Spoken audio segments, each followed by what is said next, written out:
Well, we're back from the break. You're still watching Smart Links Business. We've got 28 minutes to the top of the hour, and we are here to at least guide you through. It's a new month. We started this week with the last days of the month of January. Now we are ending the week in the first days of the month of February. Funny how the 2 months kick-started off during the weekends. So I don't know how you will be leaving this particular one, but it's a week for the salary earners to enjoy their weekends in time and all that. But besides, if you are joining us this morning, what you should think of right now is to invest in government bonds. How possible is that? Use the USSD code *292# and follow the prompts, and you will definitely be able to kickstart off your investment journey. Zabu is giving you that advantage that is quite bigger, quite better, and quite impressive for you to have an upper hand in Uganda's financial market space. The only amount you need to register is nothing. So you only need your national identification number, register, grow those investments, and seek out for better ventures. There are quite a number of other products on the platform, but mentioning about the government bonds, it gives you more advantages to register. Zabu, My Money, My Future, Altex East Africa do something new. The markets on the platform open at 8:15 a.m. and then later on close at 3:15 p.m. East African Standard Time. And also furthermore, please do note that these markets are fully closed on the weekends and on public holidays. I did mention that we were going to be discussing how the week has been with Berija Andrew, and he's joining us back on set this morning for the third time, and of course to discuss how the week has been. It's first of all, the month ended, a new month started, schools have reopened, parents are rushing to get places for their students, especially the PLE vacists. So these are some of the things we are looking at. The business community is also picking up in the country. Lots of discussions. Andrew, welcome. Yeah, thank you. So when you look at the week, what are some of the key highlights you've looked back at and know that the week has actually been a business one? Well, and of course, when I look down through what I've been discussing, the different personnel I've been meeting on ground, trying to really discuss out there quite so many topics. Of course, I will not deny the fact that you know that we are predominantly into the informal sector, and of course there is this aspect which I'll say that there is a slight pickup, despite the fact that people are still into the disruptions of the crisis, of the recent fuel crisis regarding that, most especially the informal sector at large. So you find that it's kind of it's kind of moderate, I'll say that. Definitely the players, all they need is the support from the responsible stakeholders to ensure that they actually help them to do what they have to do. They play a role to help them to make the money that they have to make, and of course playing their role in this at this particular aspect. So that is something very important. So, and the schools are opening back, and of course believe those that are dealing in related back to school materials, I think it's the right time, despite the fact that the parents don't seem to have money, and the schools seem to have increased the fees, but of course still following what Parliament was still debating about why is it like this, and of course still waiting from a statement from the Ministry of Education, but still nothing is coming up. So that really shows us that things are not really coming out to adding up. And some of these people that are trading in downtown are parents. They have children, they're going back, so they're trying to find a way that they take back their children back to school. In that way, the way they're doing business this week is a bit different. They seem to be a little more aggressive, but at the same time desperate, and sometimes, can I say, frustrated, because of the fees of what really demands what what I can call a school requirement, which are needed there. And it also takes me back to the fact that when schools are reopening, by the way, first of all, me as a person have actually been shocked to the fact that there are schools that are actually paying more money than a university student, and someone actually having to pay 2.53 million for secondary schools and all that. Yeah. Well, it takes me back to the fact that there was a time when when you look at what we rate as the first class schools in the country are the ones that are actually paying that much. But of course, it goes back to the kind of facilities they offer. I'm not bashing anything in any way. Yes, it goes back to the kind of services they offer and everything. But also, on the other hand, when you ever sit down with some of the other parents who also want their children to at least share the same space like the others, who are financially having issues, I will clearly tell you that if there was a fees cap, it would be good. But however, with our kind of economy, it is something that is not possible. And I've apparently got to sit in some of the Parents and Teachers Association meetings, the PTA. You get to realize that if the largest percentage of parents can afford a school or tuition or requirements, then the rest of the parents have to play on the right cards. They have to play on the tunes of the others. The tunes of the others. Because now there are certain schools that are put up for a certain class of people. Very so true. means if you can't meet it, and it's the kind of world we are living in, and if you can't live in that, if you can't maintain that class, you're definitely bailing out. And I think this is one of the things that is affecting us, but it's of course the world that we're living in. That is how the system was created. And also the fact that some of these parents, because remember, like, they sacrifice to put the children at school. Yes. And sometimes it's strategic, whereby the parent, despite the fact that they have to drive to the tune of these other parents, 70% who can afford, there is this aspect that they are laying a foundation for you as a child, and the fact that probably they didn't make it to the dreams that they thought they would, they had. They want to create that social capital for you. Social capital. As early as possible. Exactly.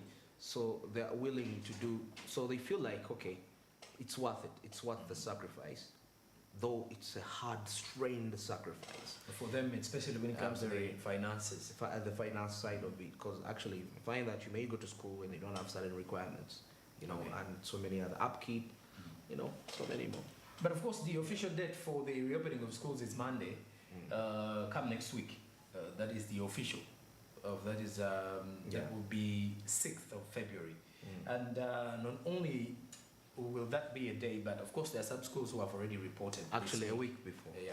So goes back to those who are in the candidate classes. Some of them apparently went back to school last week. Others are reporting this week. Yeah. Now the largest number of schools, because the official date is 6th, and then boarding schools this weekend are definitely going to be picking up. So you should be expecting a lot of traffic. That is for people who actually use Entebbe Road. Exactly. There are a number of schools that will be coming back. People who are using the Gayaza route. So you look at all those routes that actually connecting to the. And it's going to be very early. Yes, to the popular schools. Exactly. It's very, very true. Now, Joram, besides that, yesterday I had a discussion on the ground about disaster management and risk preparedness. No, there is something which this gentleman talked about, because we are looking at running businesses, and sometimes we run businesses based on success stories. We hear other people doing these businesses, but there is another side of the story, the untold side of the story, what they don't tell us. But somebody won't tell you that I didn't pay taxes for all this long, I didn't pay my workers for all this long to get where I was. Not until you do the business yourself and you experience the untold reality. And don't you think, and I was looking through that, I saw that so many of our youths, it's the reality that walk in, that you find that, why are things are not working out for me? But this person tells you they did this, but you do what they did, what you feel they did, but you're paying taxes, you're doing the right thing, but things are not adding up. And this is the reality about what he said is that people forget to tell us the dark side of how they make it.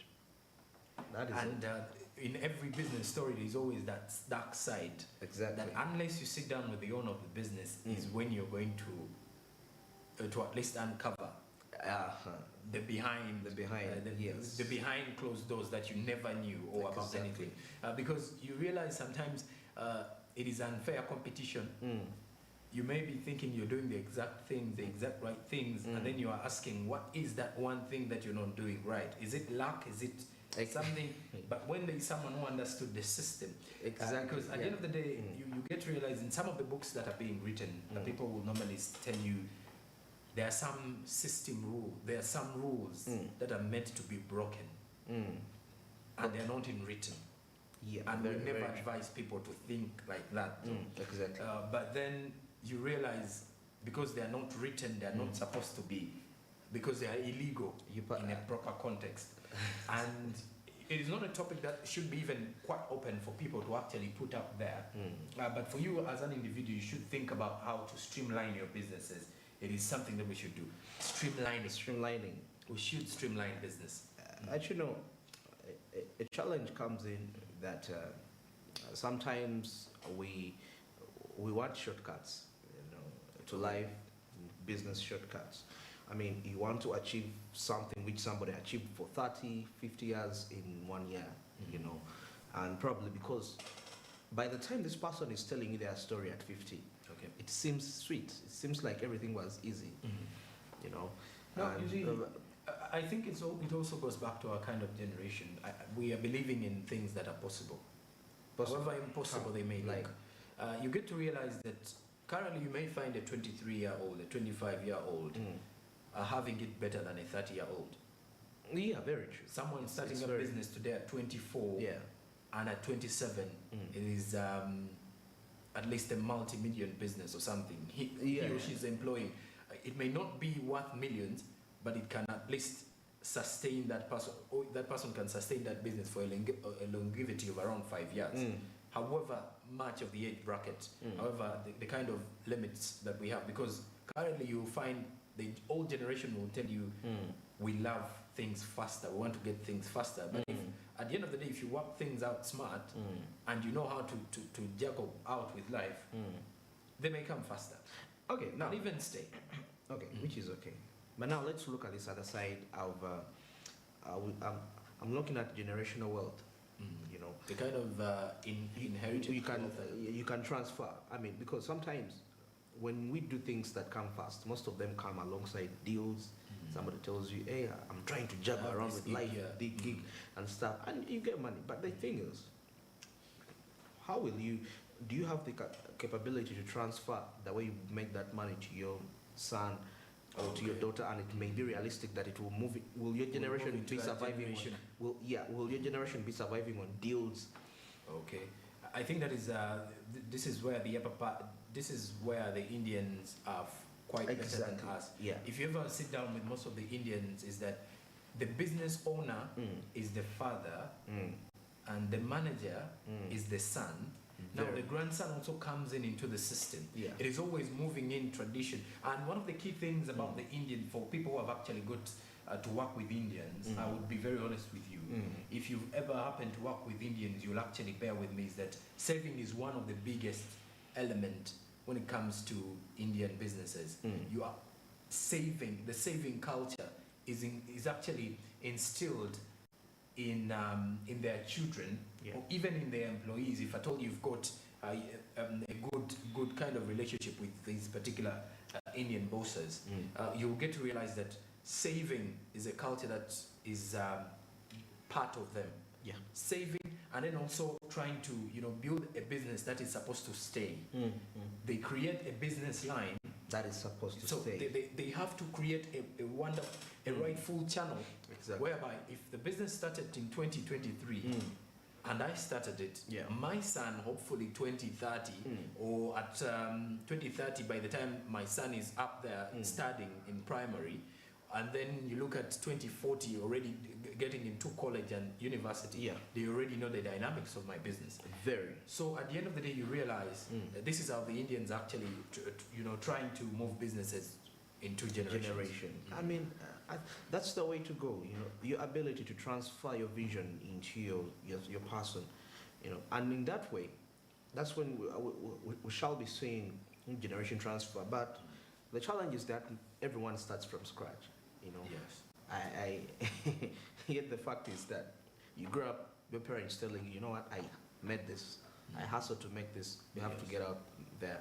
And I think also the fact that we are also into this much of believing so much, we've been raised from this perspective of employment. Joram, I came to realize that, just that maybe probably the coming generations, this narrative will change. Realize that in the nations that are developed out there, you are entirely responsible for what you get in the month, or let's say if it's a salary. It largely depends on you, you know.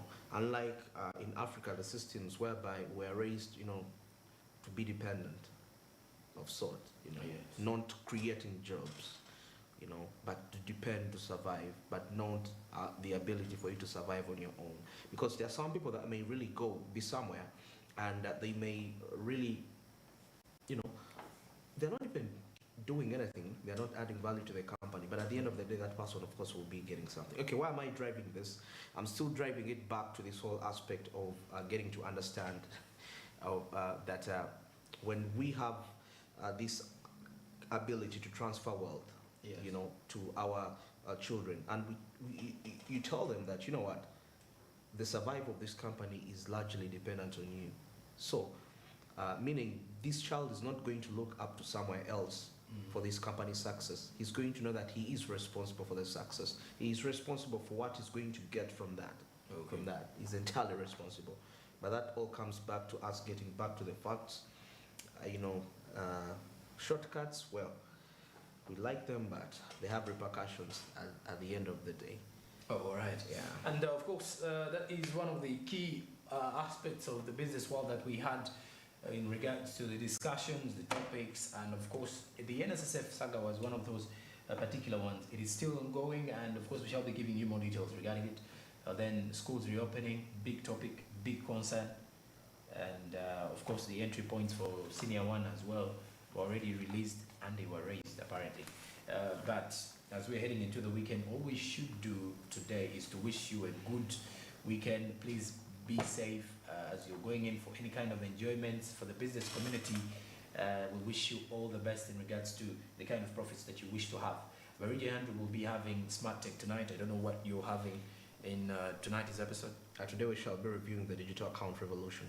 All right. Yeah. And Barigi Andrew brings you Smart Tech 8 p.m. Fridays here on Smart 24 TV. Then at 7 p.m. before that will be Smart Tech.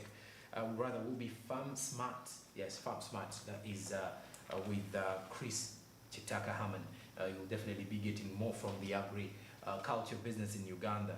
More of that. It's more like agribusiness, understanding more of it in that way. Let's do some agriculture, some commercial agriculture, and Farm Smart gives you more of that upper hand with the kind of knowledge, skills that you learn, and the dynamics to break through.